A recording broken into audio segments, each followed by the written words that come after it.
showbiz obviously is very competitive and it's hard. How have you managed to reinvent yourself so many times in so many different kinds of ways? Well, I think the important thing is to go back to a period.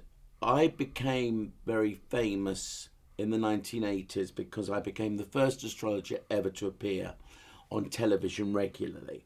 I was on every day on BBC Breakfast Time and then the ITV's competitor, which was called TVAM.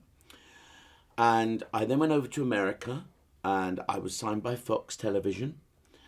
And then I got the news that my grandmother had Alzheimer's and I came back to be her carer. And I then went through a very dark period of great depression and sadness because my grandmother died.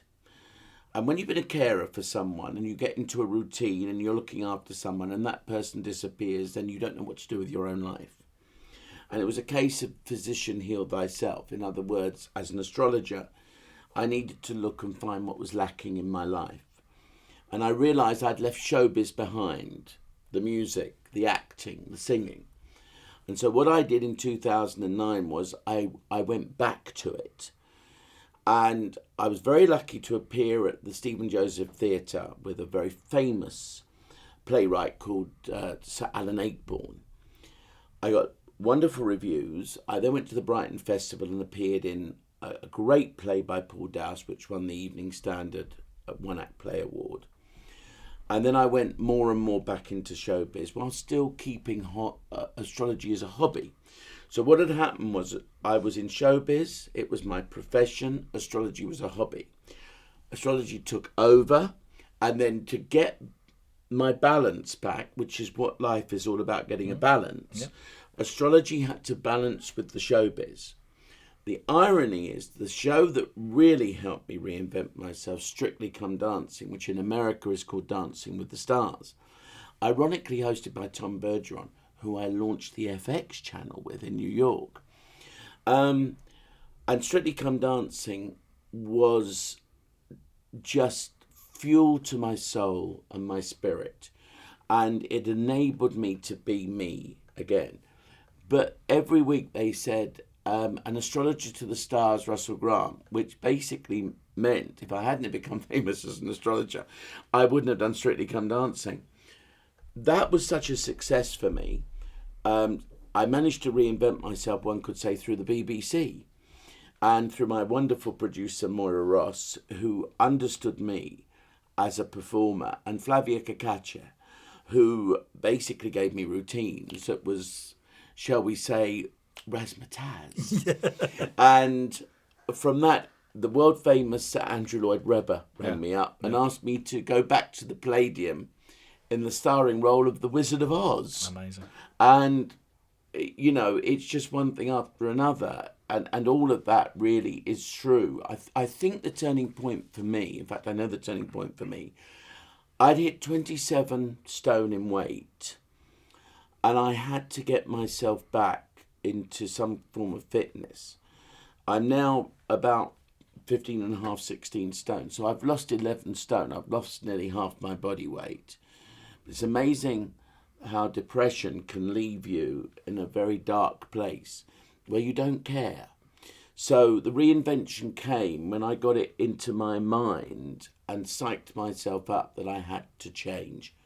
Otherwise I would die. Because during that dark period in about 2005 to 2008, I'd had 2 near heart attacks, suspected prostate cancer, and even skin cancer. I had to have a growth removed from my nose. And I think that's the body giving up. And once the body gives up, then all kind of terrible things can happen to you. But if the mind gives up, then you're in much more serious trouble. And it was about getting my mindset right to be able to get everything else right. And that's what I did.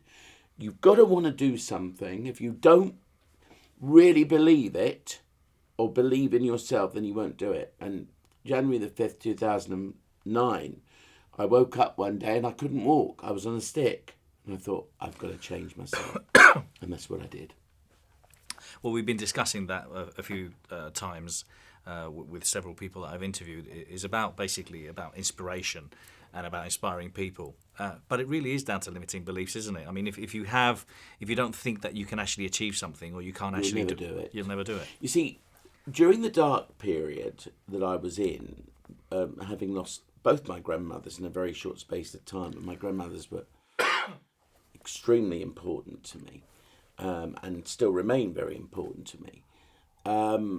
I needed to help others. That was one thing I needed to do. And because of my background in showbiz, I actually set up a drama school. Actually, it was an academy of showbiz, it's now called, since Strictly. But I was helping people who were illiterate to actually perform at Dylan Thomas's Under Milkwood by teaching them orally. I had kids with autism, Asperger's syndrome, and we put on in the beautiful Port Merion in North Wales in Snowdonia, Under Milkwood by Dylan Thomas. And then for the royal wedding between William and Kate, I put on A Midsummer Night's Dream, which I directed, and used all the people from the community. And that was a wonderful sense of achievement, was watching other people achieve what they never thought they could do. So my sense of achievement came through the accomplishment of others. People who were living in a town called Blaenau-Festiniog in North Wales, which is one of the poorest towns in the Principality, possibly in Britain. And a lot of people there, needed to do things with their lives. And so we had an influx of a lot of people, young and old, who came from Blaenau. And I was teaching them, how to perform. And then to see them in this beautiful place, Port Merion. And there were queues round the block. We did 9 performances. On the 9th day, it was so successful. We had 200 people queuing up, waiting for ticket returns. How wonderful is that for them? How wonderful for me that I was able to give something of myself to inspire them.